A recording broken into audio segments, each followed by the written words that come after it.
आदि Shakti news big breaking UP Uttarakhand से। नमस्कार दर्शकों, आप इस समय देख रहे Adi Shakti news big breaking UP Uttarakhand से।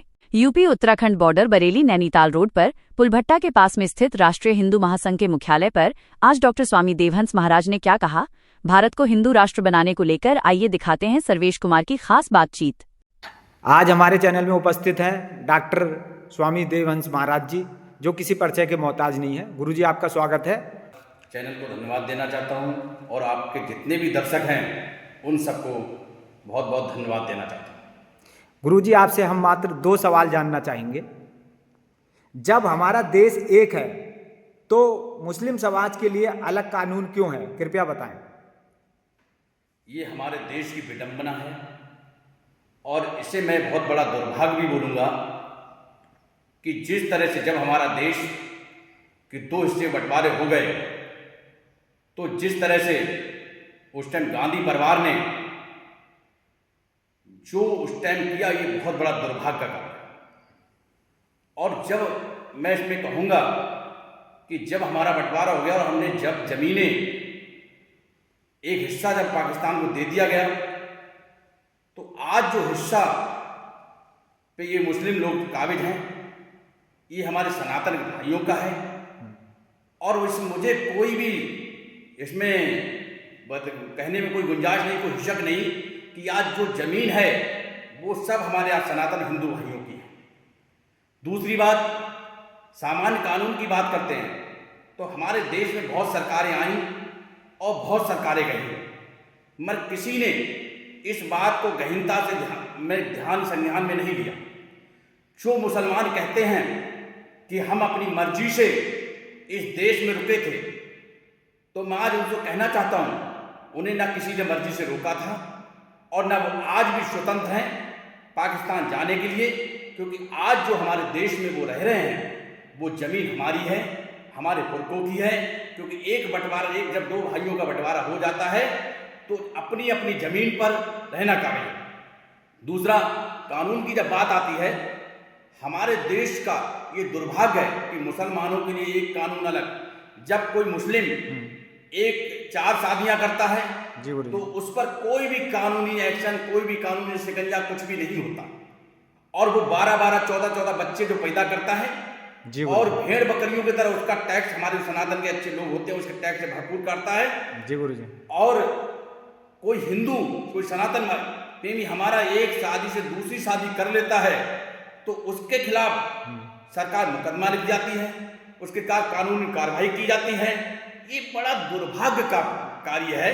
मैं भारत सरकार से, माननीय प्रधानमंत्री मोदी जी से आग्रह करना चाहूँगा, ऐसे कानूनों को जल्द से जल्द खत्म किया जाए। हमारे देश को एक कानून चाहिए, अलग अलग भेड़ बकरियों में ऐसा कानून नहीं चाहिए। और जो मुस्लिम समाज का है, जो हिंदू भारत के लिए हुआ है, भारत को एक सूत्र में सभी के लिए एक समान कानून लागू होना चाहिए। गुरुजी, धर्म के आधार पर जब देश एक है, उसके आधार पर बंटवारा हो गया, तो हमारा हिंदू राष्ट्र अब तक देश घोषित क्यों नहीं हुआ? ये मैं उन भ्रष्टाचार नेताओं को कहूँगा जिनकी कथनी और करनी में बहुत अंतर है। मैंने एक अभी बीच में विचार सरदार वल्लभ भाई पटेल जी की जीवनी पढ़ी थी। जी गुरुजी। और बहुत कुछ मैं देखा था। जी।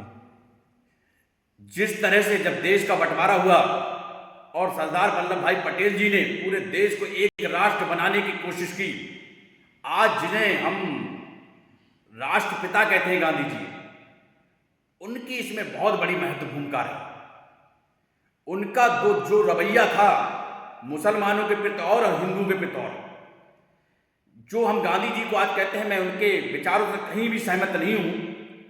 उनका जो सॉफ्ट कॉर्नर मुसलमानों के प्रति था, और उस टाइम जो पंडित जवाहरलाल नेहरू, जिनका कॉर्नर भी सवाल मुसलमानों के प्रति था, आज हमारे पूरे देश में जो हिंदू राष्ट्र घोषित नहीं हुआ, वो कहीं ना कहीं हमारे गांधी जी की कमजोरी थी।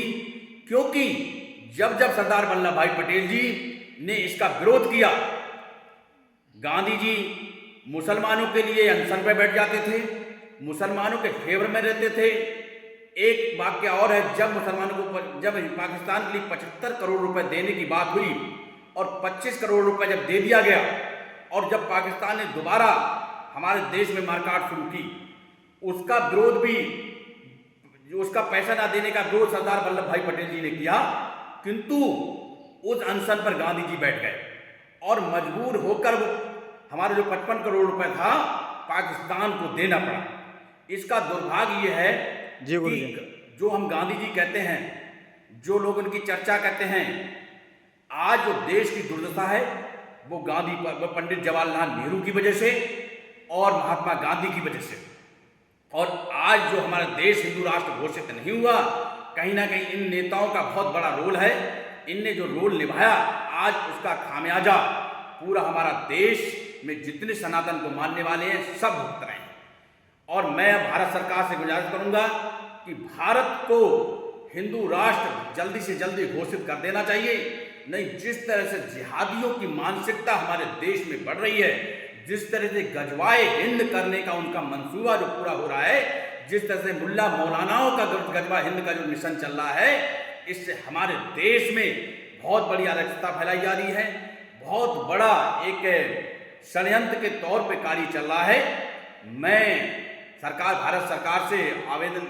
भारत सरकार से अपनी दरखास्त करूंगा, भारत सरकार से, मोदी जी से बहुत जल्दी इस पर एक कोई नया कानून बनाया जाए कि भारत में जो डेमोग्राफी जगह गांव में बहुत मुस्लिम आबादी, जहां जहां मुस्लिम आबादी है वो बहुत तेजी से बदल रही है, उस पर भी गौर किया जाए और भारत को एक हिंदू राष्ट्र घोषित किया जाना बहुत जल्दी है। अगर भारत को हिंदू राष्ट्र घोषित नहीं किया गया तो आगे आने वाले समय में भारत की परिस्थितियां और भी बहुत भिन्न होंगी और हमारे आने वाले पीढ़ियों के लिए ये बहुत ही दुखदायी है। धन्यवाद गुरुजी, जो आपने कीमती समय दिया एस भारत न्यूज चैनल को। धन्यवाद। जय माता दी, जय